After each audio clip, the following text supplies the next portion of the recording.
오직 예수님, 예수 그리스도의 은혜와 평강이 있길 원합니다. 오늘은 고난의 때 주님의 4가지 위로라는 제목으로 말씀을 전가하겠습니다.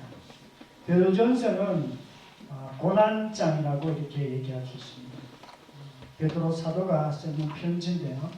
이 편지는 고난의 때에 성도들에게 하나님의 말씀으로 주어진 말씀입니다. 누구든지 때로는 다 이렇게 고난의 삶을 경험합니다. 고난을 경험하지 않는 사람은 아무도 없습니다. 저는 어렸을 때 제가 제일 고난 가운데 있다고 이렇게 생각했어요. 근데 커가지고 보니까 내보다 힘든 사람이 더 많더라고요. 왜 그러냐면 사람들이 크고 작고 어떤 면에 있어서 다 이렇게 고난을 당하고 이러는데요. 그러나 정말 우리가 이 고난의 시간 때 하나님께서 우리에게 놀라운 말씀을 하십니다. 오히려 우리가 이 고난의 때 주님을 만날 수 있는 귀한 시간입니다. 오늘 본문을 통해서 우리가 고난의 때 주님께서 우리에게 하시는 위로의 말씀이 뭔지 우리가 듣고자 합니다. 첫 번째로 시험이 와도 잠깐 근심하나 결국은 크게 기뻐한다고 이렇게 말씀하고 있습니다. 베드로전서 1장 6절 말씀 시작. 그러므로 너희가 이제 여러가지 시험으로 말미암아 잠깐 근심하게 되지 않을 수 없으나 오히려 크게 기뻐하는도다. 아멘. 여러가지 시험으로 말미암아 우리가 예수님을 믿으면 어떤 분들은 굉장히 행복하고 너무너무 좋은 일만 생길 거야 이렇게 생각합니다.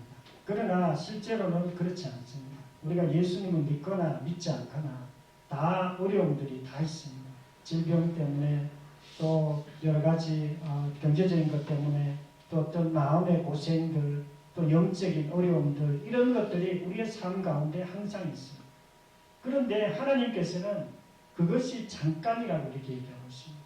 하나님은요 영원하신 분이십니다. 영이세요. 우리하고 조금 달라요. 시간과 공간이 없고 형체가 없습니다. 그러나 형체가 없기 때문에 우리가 잘 알 수가 없어요. 귀신들도 영인데요. 그래서 하나님께서 하나님을 좀 보여주려고 예수님을 이 땅에 보내주신 것입니다. 사람으로 보내주셨어요. 천지를 창조하셨을 때 말씀, 하나님, 예수님 다 있었어요. 이 우주를 창조하신 분이 예수님이세요. 그러나 우리가 그것을 알든지 알지 못하든지 하나님께서 그렇게 성경을 통해서 우리에게 말씀하고 계십니다. 예수님께서 이 땅에 오셨을 때 빛으로 오셨어요. 생명으로 오셨습니다. 이 세상에는요 죽음이 있습니다. 어두움이 있습니다. 이것은 영적인 어두움이고요. 영적인 죽음을 말합니다. 그러나 예수님은 생명이세요. 부활이시고 우리에게 소망을 주시려고 이 땅에 오신 것입니다. 아무도 많은 사람들이 예수님이 왔었을 때 유대인들이 예수님을 거부했어요. 예수님을 배척했고 예수님을 죽이려고 했고 결국에 십자가에 못 박은 사람들이 유대인. 그런데도 예수님께서 죽으시고 3일 만에 무덤에서 부활하셨어요. 어떤 분들은 어떻게 사람이 죽었다가 다시 살아나지 이렇게 말합니다. 저도 처음에는 예수님이 부활했다는 것을 믿을 수가 없었어요. 왜냐하면 내 생각에는 나는 죽는 것도 한 번도 본 적도 없고 사람이 살아나는 것도 한 번도 본 적이 없어요. 그래서 죽는 거는 많은 사람들이 죽기 때문에 이해할 수 있다 쳐도 살아나는 것은 도저히 이해할 수가 없었어요. 그러나 성경에 예수님의 부활은 한두 명이 본 게 아니에요. 예수님의 그 마리아 12제자들 그리고 500명의 사람들 그리고 한 번 예수님이 부활에 한 번 나타난 게 아닙니다. 예수님이 이렇게 무덤에서 나왔을 때도 일부러 그 세마포를 놔두고 이렇게 나왔습니다. 그 세마포는 지금 박물관에 이렇게 남아있습니다. 딱 이렇게 예수님의 모습이 찍혀져 나와있어요. 그리고 예수님이 그냥 나오시면 되는데 무덤 그 문을 열고 나오셨어요.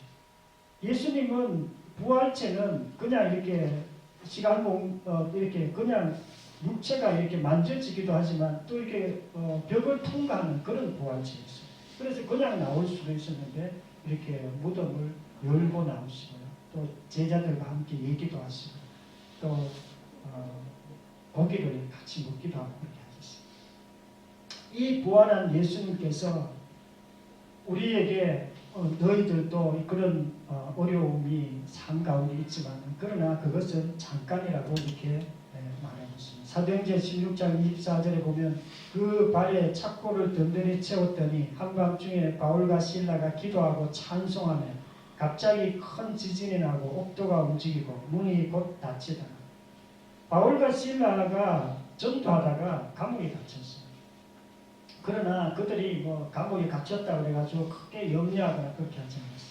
왜 그러냐면 감옥에 갇히는 게 한두 번이 아니고 사실은 채찍에 맞기도 했고 물에서 죽을 뻔도 했고 그랬기 때문에 그들은 그냥 거기서 감옥에서 찬송했어요. 그러자 옥토가 흔들리고 지진이 나고 이렇게 착고가 열리는 그런 기적이 일어났어요. 우리가 하나님 앞에서 정말 그냥 이렇게 찬양하고 있을 때 하나님께서 알아서 다 해주시는 그런 일들을 경험할 수 있습니다. 고난의 때 주님의 네 가지 위로는요, 고난이 와도 잠깐이라고 이렇게 말씀하고 있습니다.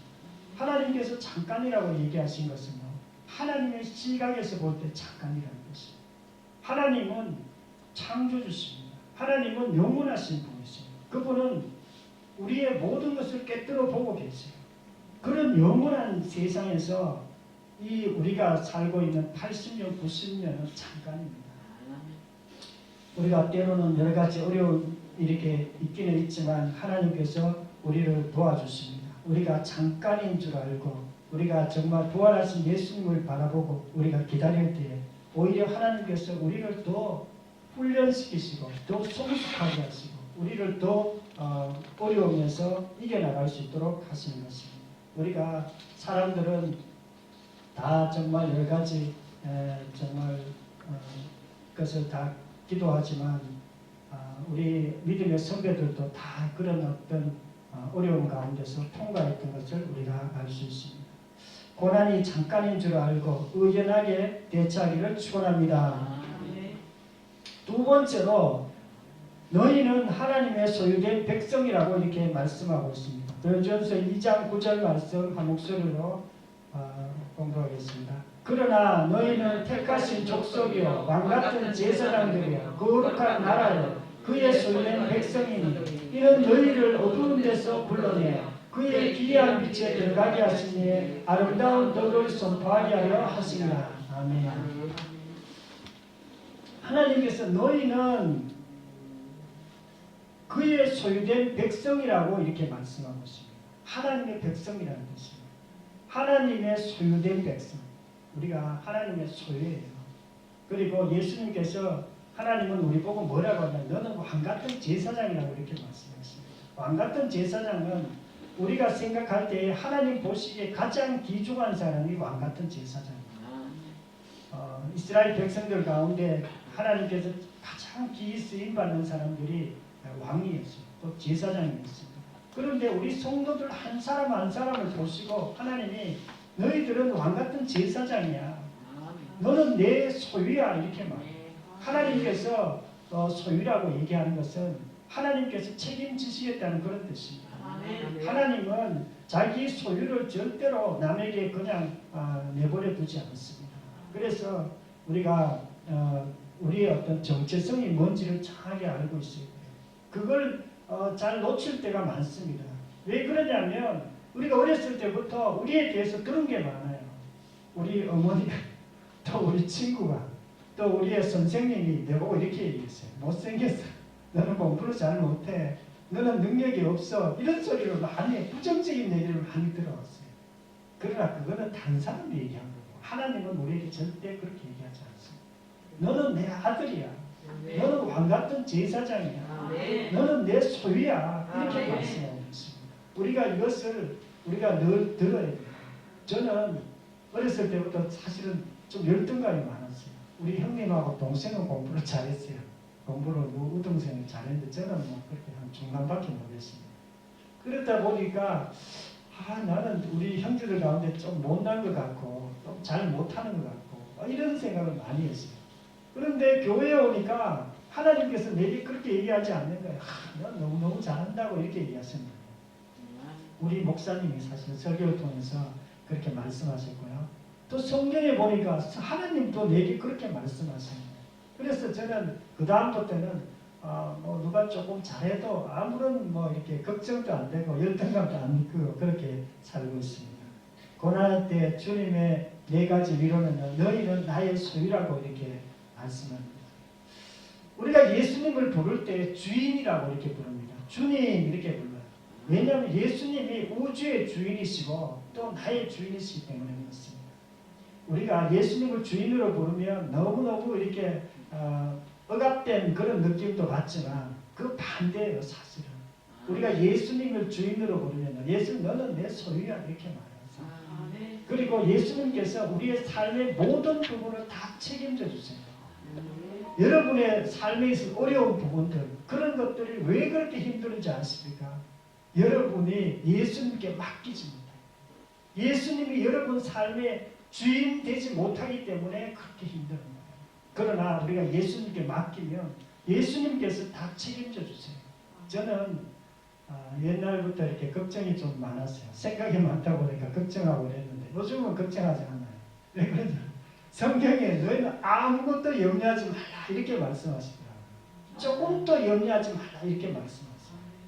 너는 기도와 간구로 너희 구할 것을 감사함으로 하나님께 아뢰라 이렇게 말씀하기 때문에 저희는 걱정하지 않습니다. 고난의 때 내가 누구인지를 깨닫고 정말 하나님 앞에서 평안을 누리기를 축원합니다. 세 번째로 마지막 때 정신을 차려 기도하라 이렇게 말씀하고 있습니다. 베드로전서 4장 7절 말씀 한 목소리를 읽겠습니다. 시작. 만물의 마지막이 가까웠으니 그러므로 너희는 정신을 차리고 근신하여 기도하라. 아멘. 만물의 마지막이 가까웠으니 2000년 전에도 마지막 때라고 이렇게 말씀합니다. 지금도 마지막 때예요. 하나님께서 마지막 때의 어떤 표징을 보여주셨어요. 마지막 때에 사랑이 씻고 또 지진이 일어나고 또 기근이 있고 마지막 때에 또 이렇게 바코드 같은 게 있어가지고 이렇게 그게 없으면은 또 서로 물물로 이렇게 교환을 잘 못하고 이런 것들이 있어요. 요즘 우리 뭐 카드나 어떤 그런 거 없으면은 사실은 물건 잘 못 사는 거하고 비슷해요. 그래 이 마지막 때 하나님께서 우리에게 말씀하시는 게 있어요. 너희는 정신을 차리고 기도하라 이렇게 말씀합니다. 마지막 때는요 고난의 때입니다. 고난의 때 너희들이 기도하라는 것이에요. 우리가 기도는 사실은 쉬운 것 같지만 기도가 좀 쉽지는 않습니다. 왜 그러냐면 우리가 기도하려고 눈 감으면 아무 생각이 안 나요. 5분 기도하면 할 게 없어요. 어떨 때는. 그런데 하나님께서 정신을 차리고 기도하라고 이렇게 말씀해요. 왜 그렇게 말씀하시냐면요. 너희들이 기도하면 내가 들어주시겠다 이런 말씀입니다.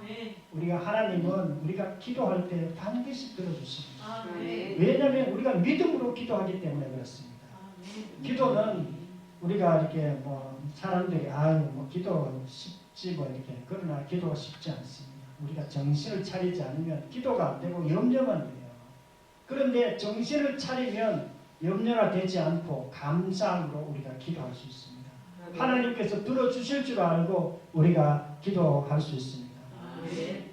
누가복음 22장 44절에 예수께서 힘쓰고 애써 더욱 간절히 기도하시니 땀이 땅에 떨어지는 빗방울 같더라. 예수님께서 십자가를 앞두고 기도하셨어요. 십자가는 뭐예요? 고난의 그 십자가입니다. 예수님께서 우리를 위해서 우리 죄인을 위해서 피를 흘리신 곳이 그 십자가예요. 그러나 예수님이 사람으로 오셨기 때문에 두려웠습니다. 사실은. 도저히 그 십자가를 지고 싶지 않았어요. 그래서 간절하게 하나님께 기도했어요. 하나님 이 십자가를 좀 지나가게 해주셔서 간절하게 기도했습니다. 막 땀이 나고 핏방울 내듯이 그렇게 간절하게 기도했습니다. 우리가 고난의 때가 되면 반드시 간절하게 하나님께 기도해요. 하나님께서 그 간절하게 기도할 때 그 기도를 들어주세요. 하나님이 물론 예수님께서는 그 십자가를 통해서 우리를 구원하셔야 되기 때문에 그것을 그냥 지나가게 하시지 아니하고 십자가를 통과하게 하셨지만 그러나 하나님께서는 정말 그런 일이 아니라면, 영혼 구원하는 일이 아니라면 우리를 그 기도를 들어주시고 그 기도대로 행하시는 것을 우리가 많이 보았습니다. 기도할 때 뭔 기도 어떻게 기도해야 되냐면요. 첫 번째는 하나님께 이렇게 하나님을 찾아야 돼요. 하나님과 만나가 이렇게 찾고, 혹시 잘못한 거 있으면 회개기도 좀 하고, 또 교제기도 하고, 하나님과 이렇게 만나서 이렇게 교제기도를 해요. 하나님 뭐 이것저것 뭐 어려운 일도 있었고요. 뭐 이렇게 기도해요. 교제기도 하다가, 그리고 이제 기도가 깊어지면 그 다음부터 간구기도해요. 간절하게 우리 주변의 어떤 어려운 사람들 위해서 간절하게 기도해요. 그리고 또 자기 자신을 위해서도 기도해요. 자기 자신의 어려움을 위해서 간절하게 기도합니다. 그리고 마지막에는 하나님 예수님 이름으로 기도합니다. 아멘. 이렇게 하면 되는데요. 왜 예수님 이름으로 기도한다고 얘기하냐면요. 예수님께서 그렇게 기도하라고 하셨어요. 내 이름으로 기도하면 내가 다 듣겠다고 이렇게 말씀하셨어요. 하나님께서 예수님의 이름으로 우리가 기도할 때에 하나님께서 은혜를 베풀어 주십니다. 고난이 오면 이 시간은요, 내 자아가 깨뜨려지는 시간이에요. 기도 훈련의 시간입니다. 우리가 기도할 때 하늘 문이 열리고요, 천사가 또 이렇게 우대하는 그런 시간입니다. 고난의 때 기도함으로 하나님의 놀라운 능력을 경험하기를 축원합니다. 아멘. 네 번째로 서로 사랑하라고 그렇게 말씀하고 있습니다. 베드로전서 4장 7절에서 8절 한 목소리를 읽겠습니다. 시작. 만물의 마지막이 가까웠으니 그러므로 너희는 정신을 차리고 근신하여 기도하라. 무엇보다도 뜨겁게 서로 사랑할지니 사랑은 허다한 죄를 덮느니라. 아멘.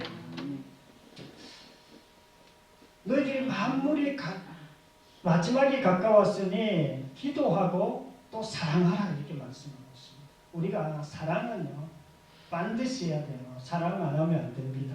사랑이 제일 중요해요. 저는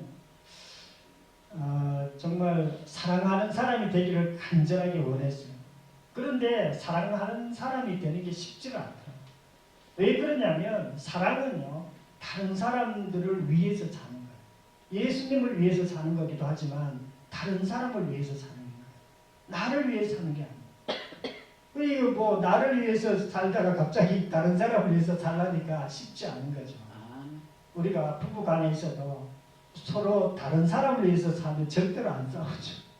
그런데 자기를 위해 살면 싸울 수밖에 없어요. 뭐 이렇게 뭐 사랑한다고 얘기해놓고 보면 나중에 보면 심각하게 자기인데 조금만 좀 손해보는다 싶으면 뭐라고 자꾸 얘기하고 이러다 싸우게 되죠.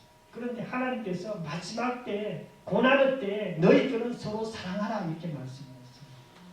왜 사랑하라고 말씀하셨냐면요, 인생에서 가장 중요한 단어가 하나가 있다면 사랑이란다. 사랑 못한다면 여러분들이 인생을 헛사는 거예요. 만약에 사랑한다면 여러분들이 아무것도 하지 않았다 그래도 여러분이 가장 잘하는 것입니다. 왜냐하면 예수님께서 사랑의 주님이시기 때문에 그렇습니다. 예수님은 우리가 죄인 되었을 때, 우리가 내가 주인 되어 살 때 우리를 위해서 대신 십자가에서 죽으신 분, 그게 사랑입니다. 사랑은요 하나님이신 그분이 이 땅에 오셔가지고 죄인을 위해서 죽으신 것입니다.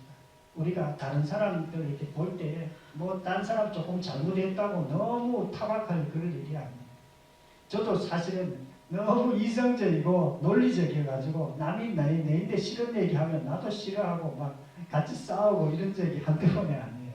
그런데 어느 날 하나님께서 사랑에 대해서 내게 말씀하시기 시작했어요. 사랑은 그런 게 아니다. 원수를 위해서 축복 기도하는 게 사랑입니다.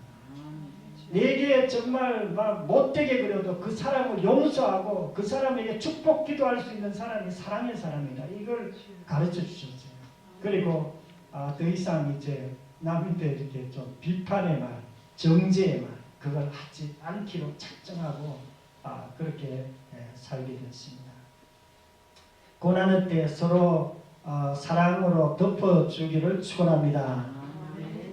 사랑하는 성도 여러분, 오늘은 고난의 때에 주님의 4가지 위로에 대해서 들었습니다. 우리가 고난의 때가 다 있습니다. 우리가 요셉, 다윗, 욥, 어떤 사람도 이 사람들은 성경에서는 가장 위대한 사람들입니다. 그런데 이 사람들 중에 고난의 때를 경험하지 않는 사람은 아무도 없습니다. 이분들이 그 고난이 깊었지만 그런 가운데서도 주님과 동행하면서 또 주님과 함께함으로 그 고난의 때를 지나갔어요. 그럴 때 위대한 왕이 되었고 위대한 총리가 되었고, 그리고 정말 욥은 하나님께 가장 칭찬받는 그런 사람이 되었습니다. 우리가 고난의 때 주님께서 하시는 말씀을 우리가 4가지 들었는데요. 고난의 때가 잠깐이라고 이렇게 말씀하고 있습니다. 그리고 또 예수님은 우리의 정체성을 분명히 하라고 이렇게 너는 하나님의 소유라고 이렇게 말씀하셨고요. 또 기도하라고 말씀하시고 또 서로 사랑하라고 그렇게 말씀하시고, 우리가 저와 여러분들도 정말 주님의 사랑 안에서 지내기를 축원합니다.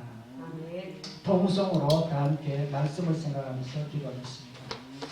아버지 하나님, 감사와 찬양을 드립니다. 오늘 고난의 때 4가지 위로에 대해서 저희들이 들었습니다. 아버지 하나님, 주님께서 정말 우리 삶 가운데 때로는 고난의 때를 우리가 경험할 때도 있습니다. 그러나 주님께서는 우리를 사랑하고 계시고 우리를